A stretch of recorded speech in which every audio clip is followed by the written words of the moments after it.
Bienvenue dans le Micro Express. La question du jour est la suivante. La loi sur l'harmonisation des coefficients est déjà appliquée.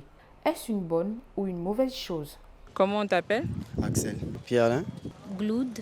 La nouvelle loi sur l'harmonisation des coefficients est déjà appliquée. Tous les coefficients dans toutes les matières sont revenus à 1. C'est une bonne ou une mauvaise chose? C'est une chose assez mauvaise, si je peux dire. Elle facilite trop les étudiants ou bien les élèves de cette année. Par exemple, si on fait de la troisième, on harmonise tous les points à 1 de coefficient comme ils ont fait. Il faudrait dire que pour les étudiants, les élèves ou les lycéens qui devront aller en classe scientifique, ça leur allège le problème. Parce que normalement, pour être en classe scientifique, c'est-à-dire seconde S, première S, ainsi de suite, il faudra avoir des moyennes maximisées dans presque toutes les matières et surtout les matières scientifiques.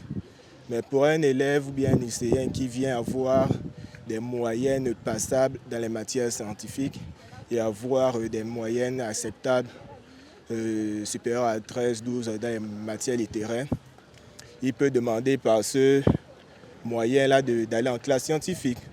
Or, il n'a même pas le niveau pour aller en classe scientifique. Par exemple, moi-même, j'ai fait une série scientifique, j'ai fait la seconde S jusqu'en terminale D. Pour moi, c'était un peu facilitant de voir certains jeunes demander d'aller en seconde S.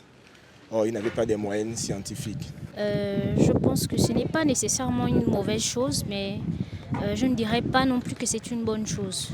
Parce que déjà, si on met l'EPS et les mathématiques, et de surcroît le français, à des coefficients égaux, je ne trouve pas que ce soit assez équitable. On ne fait pas 60 heures de cours en EPS. Pourquoi mettre coefficient 1 pour un cours de 15 à 20 heures par trimestre et un de coefficient également pour un cours de 60 heures par trimestre?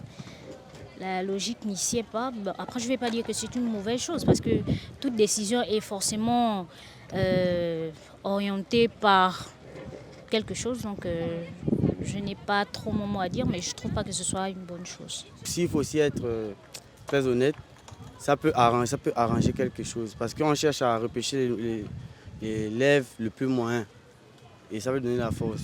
Même moi aussi, j'ai eu ce cas, je n'étais pas très fort dans une classe, mais quand j'ai traversé, j'ai performé. C'est juste au travail, il n'y a pas à incriminer quelqu'un. Avec l'ancien système, s'il a 2 en mathématiques, qui est le plus gros coefficient, et qu'il a la moyenne partout sauf là-bas, est-ce que ce sera juste de laisser un étudiant, un lycéen comme ça, redoubler? Je pense que c'est pas bon. Je ne suis pas d'avis pour ça. Très bon argumentaire. Ok.